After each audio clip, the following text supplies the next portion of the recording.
Afternoon, everybody. In January 2021, we began work on developing our fourth statement of strategy, which the QQI board approved last September. We are formally launching the strategy today, and in it, we are seeking to build on the priorities of our current strategy. Since our establishment in 2012, we've placed significant emphasis on our quality assurance functions. As we've reflected over the past year, we believe it is important to put a renewed emphasis on our role in the qualification system. As the custodian of the National Framework of Qualifications, the NFQ, and as an awarding body in our own right. The qualification system, which includes the NFQ, other tools, and all awarding bodies, has many strategic partners that need to be brought together for future planning. In 2019, we received new powers through amending legislation to widen the range of awarding bodies that can have qualifications included in the NFQ, the power to regulate the provision of English language education on a statutory basis for the first time, and the authority to protect the integrity of education and training through highlighting the dangers posed by the proliferation of global contract cheating services and so-called essay mills. The above considerations have fed into the development of our new statement of strategy that will cover the period 2022 to 24. In it, we commit to focusing on four priorities: information, providing better information and opportunities for learners; protection, implementing strengthened regulation to protect learners; development, driving and stimulating provider development; and insight, publishing authoritative analysis and insight. A tangible output in our focus on the priority of information will be to redevelop, enhance, and modernise the National Learners Database Qualifax as a resource of quality assured qualifications included in the National Framework of Qualifications. A key commitment in our focus on the priority of protection will be to establish a statutory Learner Protection Fund to provide security to learners in independent private education and training providers offering QQI awards.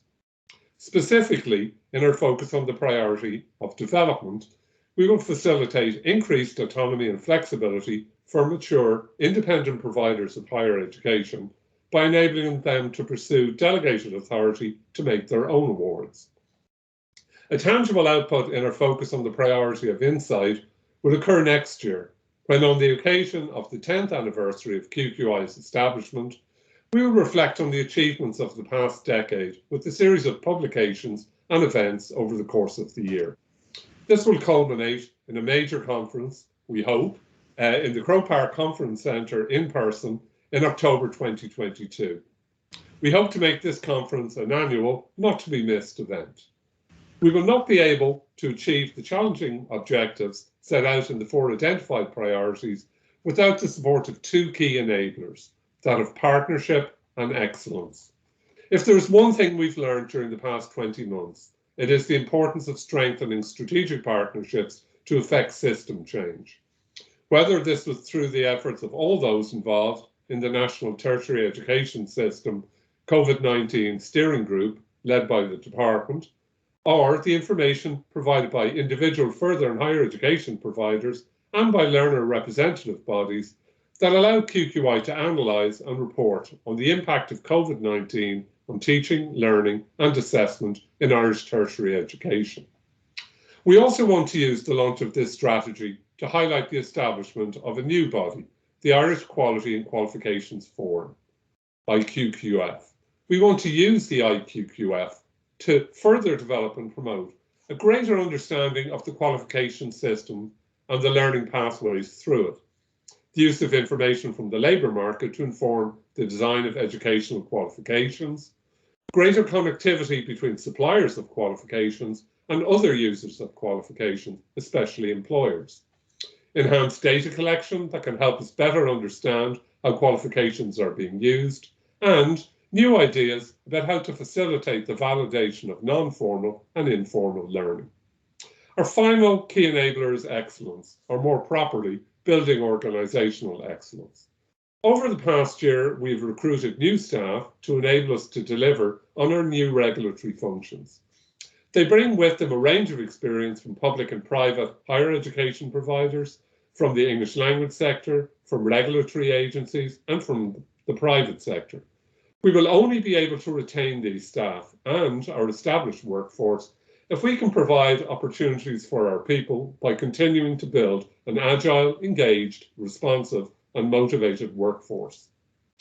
To be able to deliver on the challenge and ambition contained in the Statement of Strategy, and to accommodate the new staff that have joined the organisation to enable us to fulfil our new statutory functions, I deemed it essential to restructure the organisation.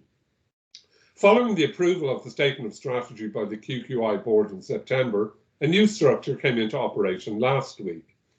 To reflect QQI's role as an awarding body, all functions related to QQI awards, the development of standards, initial access to our awards for new providers, re-engagement of existing providers, validation and revalidation of programs, program monitoring, and the certification of learners have all been placed under the responsibility of Barbara Kelly as Director of Awards. The functions of qualifications information, learning opportunities, and the monitoring and review of all our universities, technological universities, institutes of technology, and the education and training boards have been integrated and placed under the responsibility of Brian Maguire as Director of Integration. The functions of international education, research and innovation, and international mobility and prior learning have been placed under the responsibility of Jim Murray as Director of Development. Our corporate services will be bolstered by the additional responsibility for the statutory assessment of the corporate fitness for private providers offering QQI awards and providers offering regulated English language education, as well as the management of the statutory Learner Protection Fund. All of these will fall under the responsibilities of Cliona Curley as Director of Corporate Services. Finally, the last 20 months have stressed to me the importance of partnership if we wish to effect system change. The principle of, we can't do this without you. This is reflected in the areas of stakeholder engagement and internal and external communications, being complemented by our role in the enhancement and protection of academic integrity.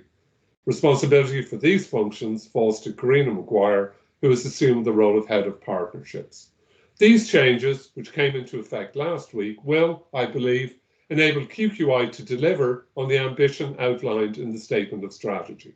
I want to thank all our partners, colleagues, for moving forward to work with my colleagues on the executive, established and new, with our board members, and with our many partners and stakeholders in delivering on the ambition we have set out in this Statement of Strategy over the next 3 years. Thank you very much.